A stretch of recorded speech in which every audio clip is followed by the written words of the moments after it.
Good evening, good morning, good night, you lovelies. It is the one, the only Cappy D Barra. Now, we are not in our normal settings, as you have noticed, but we are doing things a little bit unorthodox today. All right, we'll be getting a review done for Raw, September 8th, 2025. Pretty okay promotion all around. I know it's been a while since I said that about a Fed show, but this is fine. This is like a really fine show.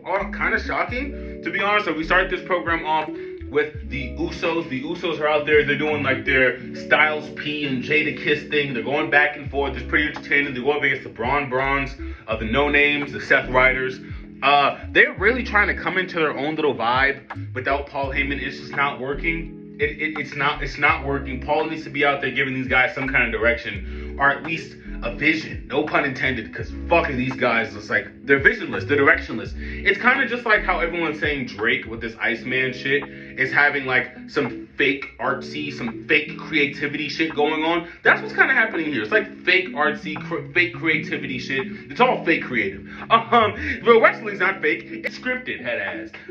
But the Usos are go out there. They're pretty entertaining. There is some angle later on down the night where apparently like we're doing like this whole like Jey Uso becoming like the next tribal chief kind of thing, kind of akin to what Roman was doing. I really fucking pray we don't get this bloodline shit back in order, bro. I really pray that's not what they're planning to do. But all around, this is a really fine segment between the No Names and the Usos. This is building toward WrestlePalooza, so I guess can't be too upset about that. It makes sense. It's logical. I mean, fact of the matter is that both of the builds happening from AEW and WWE, they have to happen simultaneously because their pay-per-views on the exact same day. So, we're probably going to be getting a lot more from WrestlePalooza and All Out news moving forward, until we get to September 20th. Next, we have a match between Grande Americano, Ludwig Kaiser, and AJ Styles. Now, really quick, Americano Grande, Ludwig Kaiser has done phenomenal things for this character. They tried to put Pete Dunne and Tyler Bate in fucking Grande Americano masks because everyone fucking hated that. They burned that shit day one. And now they're giving Ludwig this chance to really flesh out this character. He can speak fluent Spanish. I mean, he wrestles akin to a luchador. It's really not the flippy lucha shit maybe people are accustomed to, but it's solid wrestling all around. Like, Ludwig Kaiser is an amazing wrestler. So we get a really good match between AJ and Ludwig Kaiser. There was a bit of a rant beforehand. I'm gonna just press the button on this now. That's probably a work. And even the framing of it, like, WWE, like WWE's YouTube channel posted it. He basically goes out there and he says, hey, I'm being put in a place where none of my pieces are around me. It's almost like nobody wants me to win. Almost like somebody wants me gone. And people are calling that shit a pipe bomb. But I don't know, man. I don't know. Like, listen. Realistically, if you were to get AJ Styles and Will Ospreay at All Out next year, I wouldn't know what the fuck. I wouldn't know what to do with myself. So, I'm just going to be realistic, and I'm going to say that AJ is probably going to stay in the Fed, and he's probably trying to work that whole carrying cross, it's a work, but just go out there and be yourself thing, right? Because he does sound pretty frustrated, and he ends up picking the dub, so it's not like he says this shit, he eats a pin. So, I'm really trying to figure out what they're going to be doing with this whole AJ character thing. Maybe a new faction's on the way, but, I mean, frankly, if he walks out the door, next year right before Mania, I'm not upset about it, man. There's a fucking entire cast of talent. There's an entire cast of talent out here that would love to wrestle a match with AJ Styles. So we'll be keeping our eyes on that. Very good match all around. Very, very good match. Unfortunately, we moved to a background segment with Nikki Bella and Asuka. What the fuck is this? What is this? I don't know what's going on over there with the whole nostalgia thing, right? Because we have an AJ segment, and we'll speak about AJ, because AJ does a fucking phenomenal job with what she is given. But Nikki Bella is being forced to go out there and relive the glory days of like 2015, 2013 Nikki Bella, and it's just not doing anybody any favors. They set up this match. That's the main event. This is the main event of this fucking show. It's Nikki Bella versus Asuka. They have like a really weird backstage promo. It's just kind of thrown together. Io Sky is talking to more people she's not supposed to be talking to, which is just, it's weird. It's weird. Like, your kayfabe girlfriend or whatever the fuck Asuka and Kairi Sane are supposed to be. You're not supposed to be like kind of talking to women around them. So I don't know why the fuck Io keeps talking to women around Io, like Kairi Sane and Asuka. But I guess I'm just saying all this shit to say that Nikki Bella was having some weird random conversation with Io Sky. And now as a result of that, there's a match with Asuka later in the night. Whatever. Why aren't we getting fucking Kairi Sane taken up for Asuka? Now we get a natural Io versus fucking Kairi Sane? Because that would be good wrestling. That would be good booking. That would be good creative. The Fed can't participate in that. And the nose hasn't had good booking since 2 WrestleManias ago. So with that, I will divulge. All right. This segment comes up where we get Lyra versus Raquel. I'm not surprised by what we got. I'm not surprised. Who's shocked? Who is genuinely shocked by anything that we got from this match? It's a fine match. I mean, these two women they're good wrestlers, but as I fucking predicted, Roxanne Perez, she gets on the apron and she costs Lyra the match. Instead of just having Lyra go over clean, now they're going to try to set up a Lyra and Roxanne match next week on Monday that the IWC is going to be going, this is awesome! Like, okay, bro. Like, we get it. Like, you are fucking happy and you are content with the mediocre, right? But everyone shouldn't be content with mediocre shit. Like, there's no reason why we just can't have Lyra go over our reasonable Raquel and fucking Lyra feud. Raquel is literally a future champion in the fucking making. If this company gave a fuck. Same shit with Lyra. If you ask me, Lyra should have picked up that fucking belt from Becky and kept it. And maybe now she goes on to a feud with fucking Io Sky. Now maybe she goes out there, she wrestles some of the heels. But no, what do we get? We get fucking Nikki Bella and Asuka. We get a fucking rematch of Io Sky and Stephanie Vaquera fucking WrestlePalooza.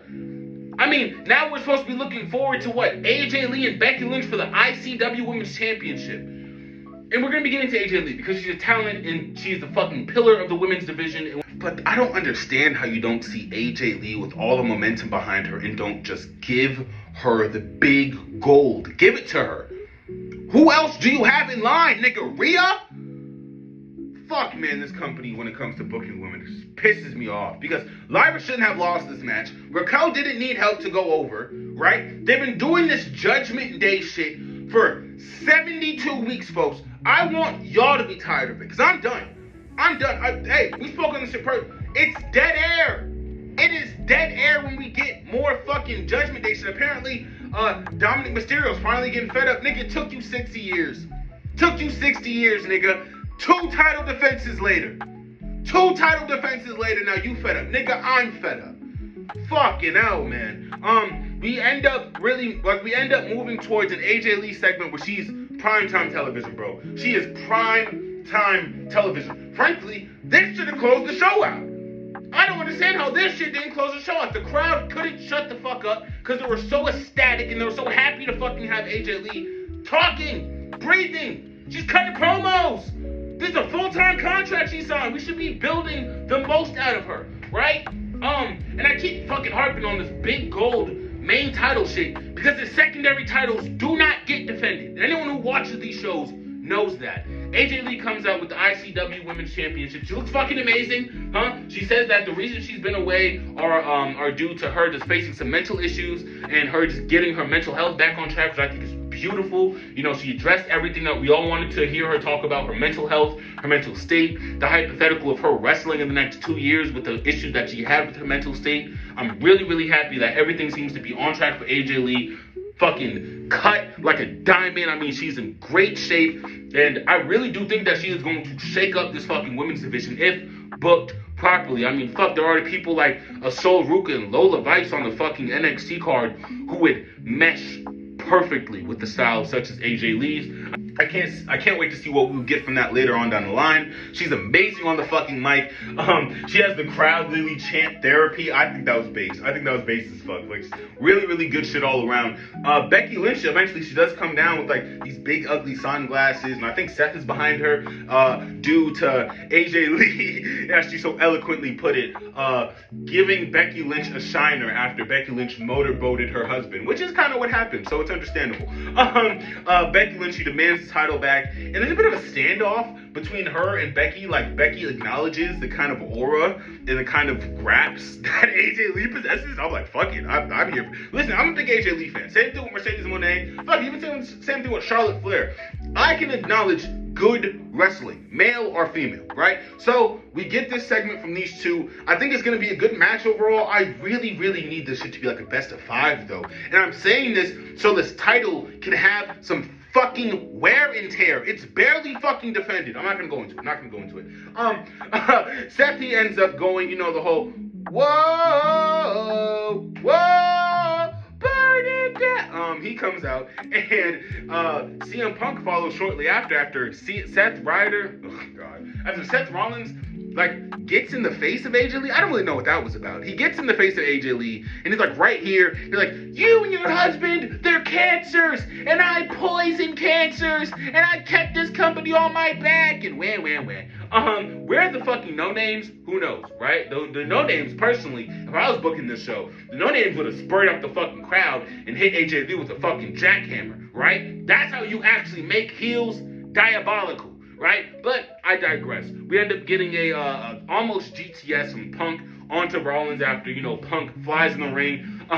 Punk and AJ are wearing matching shirts. I think that's kind of cute. I also think that Seth and Becky are matching. This is just like Sunday night at fucking... This is just like a dinner date, all right? At like your fucking Uncle Phil's house, you know? Like you have the one wacky aunt, the one wacky uncle who are always matching clothes on one side of the family, and then the other side of the family, same shit. I mean, I'm excited to see the match because it's 4 good wrestlers. This whole intergender thing. If I'm not gonna see GTS on a fucking, like, listen, I'm gonna be honest. If I'm not gonna see Becky Lynch get hit with a GTS, or if I'm not gonna see Seth Rollins get hit with AJ Lee's finisher, it's pointless. All right, like there needs to be some kind of breathing room in between these fucking matches, and I think that's a perfect place. You can either get a pop or a big reaction out of a crowd, just male on fucking female graps. Never get enough of that. I think that's just a really simple premise you can execute with these 4 amazing wrestlers. As I stated though, this is not the fucking finale. I mean, I praised it because it deserves praise. The crowd reacted. AJ is fucking phenomenal on that mic. The presence Punk carries, the kind of energy that Seth brings with this whole heel, snarky, kind of venomous kind of energy that he has in all of his promos. It's solid, man. It's really good. And then the next 2 matches of the night happen. We get Penta versus Rusev. It was a match. It was a match. Penta is begging for a title opportunity in kayfabe, and this is what he gets answered with.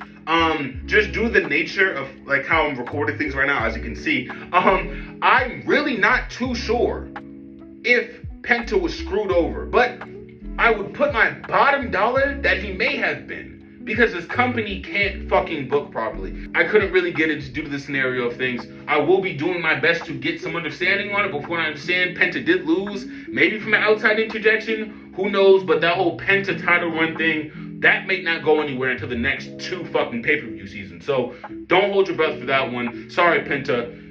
0 titles. It's not gonna happen, big guy. What we have for our final though, our main event is Nikki Bella and Asuka. Not worth it. Not worth it. I'm sorry, guys. It's not worth it. I mean, Asuka's an amazing fucking wrestler. I think Asuka is giving everything she can in that ring, but these two just don't have any fucking chemistry, man. They have no chemistry.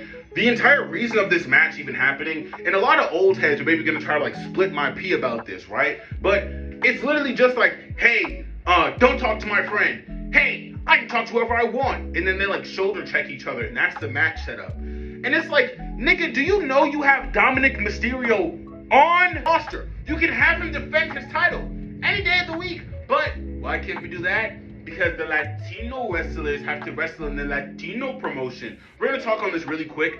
The colonization of AAA is fucking horrific, and it should worry all of you. The idea that Vince McMahon Sr. did exactly what Triple H is trying to do now with all these promotions just on a larger billion-dollar scale, it should horrify you niggas. There isn't a fucking wrestling company in this world who needs to be owned by WWE. Respectfully. They did enough fucking gorging and carnivore shit in the 70s and 80s. I'm good on it. I don't want to see Triple H or any of these little fucking cronies get their hands in authentic lucha wrestling. I just don't want it.